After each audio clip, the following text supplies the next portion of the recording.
Bagaimana pula membaca maksurah dan doa dan zikir? Doa tak apa, zikir tak apa, maksurah umum. Ada ayat Quran tak boleh baca.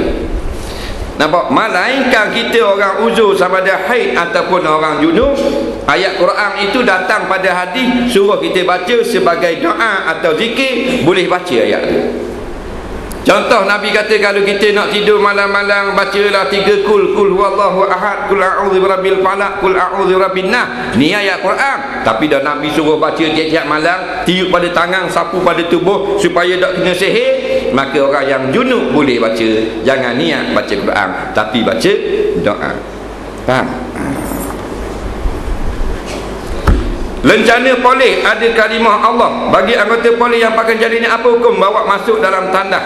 Satu pendapat mengatakan makruh masuk kalimah Allah dalam tandas. Sama juga kita pakai piyah, pakai serban ada tulis Bismillah atau Muhammad Rasulullah, jangan bawa masuk dalam tandas. Dalam lagu mana kena buka lah lencana polis tu. Ya, kena tebus luar topi.